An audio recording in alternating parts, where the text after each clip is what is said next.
Vernon Jordan went to Howard University, came back, and got involved with the integration of the University of Georgia. That was Charlene Hunter and Hamilton Holmes. Vernon Jordan was the attorney, well, unadmitted attorney, who brought them to the registrar's office in Athens, Georgia.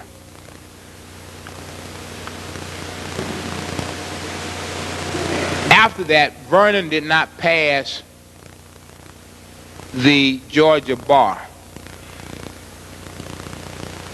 Knowing migration patterns as we do, most blacks who live in Georgia migrate to places like Ohio and Michigan, because they're just simply straight up.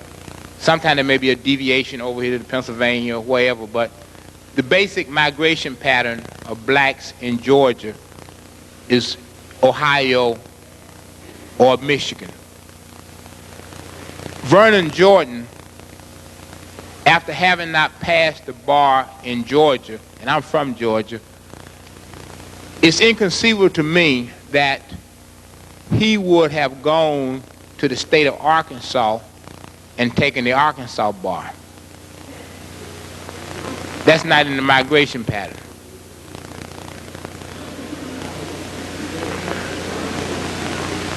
The governor of Arkansas back then was Winthrop Rockefeller.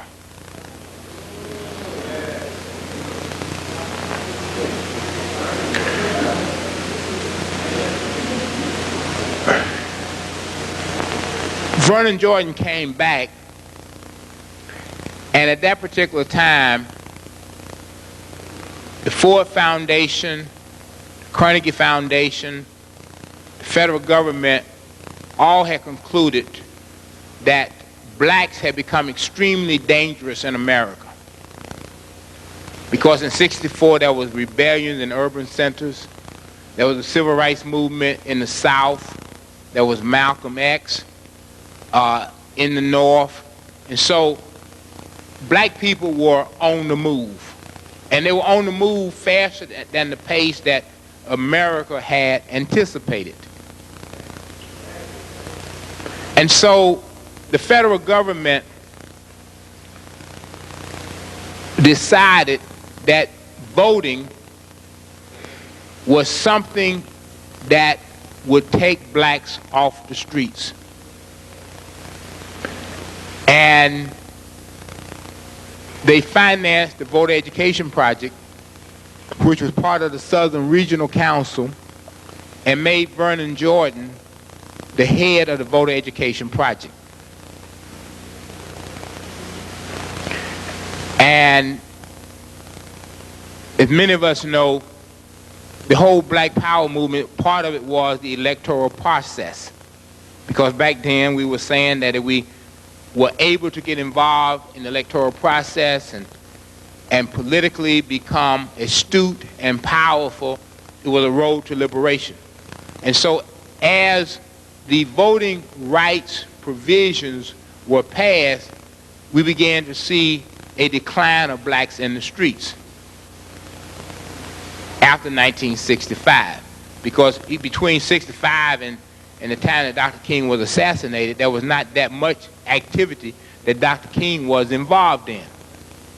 Because black folks on that level had pretty much fallen back. You had the Black Panther Party and other matters, but as far as the movement was concerned, Dr. King was out of a job until he came up with the Poor People's Campaign and the anti-war movement. He was literally out of a job. Vernon Jordan then became the head of the United Negro College Fund, where your illustrious former Congressman Bill Gray now heads, while he is also engaged, or well, once headed, while he's now engaged in these other State Department activities that he's carrying on. But Vernon became the head of United Negro College Fund, and then the National Urban League. In the meantime, he started attending the Bilderberg Conference, which was formed in the Netherlands and financed by a corporation named Unilever and the Central Intelligence Agency.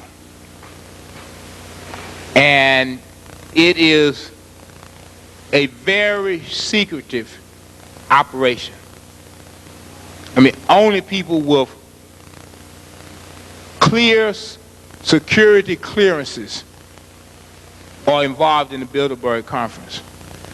Now, in the meantime, I don't think it was an accident that Bill Clinton was chosen in the early 60s to become the president, eventually, of the United States.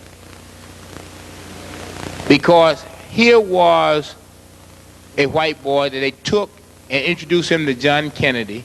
That's on file right now, before he died. And then after that, sent him to Georgetown University, which is noted for international affairs. That's why he's getting ready to pass this general agreements on tariffs and trade, because they had already worked out the schedule. They needed somebody on that level. Left there, became a Rhodes Scholar,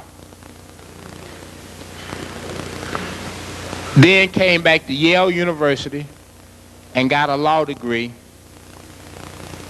and then went back to Arkansas, where he got a number of posts until such time as he became president of the United States. And then of all of the people in the world to head his transition team and to be his buddy, Vernon Jordan.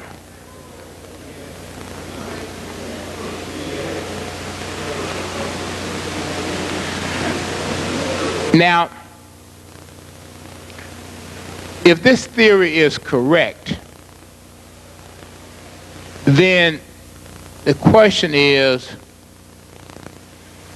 what Negroes that was close to Dr. King are now close to the Rockefellers, and what role did they play, if any, in the assassination of Dr. King?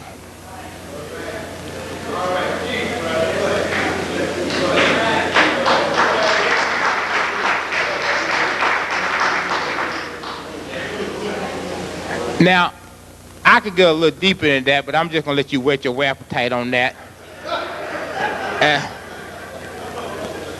And we'll deal with that, the conclusion of that, at a later date.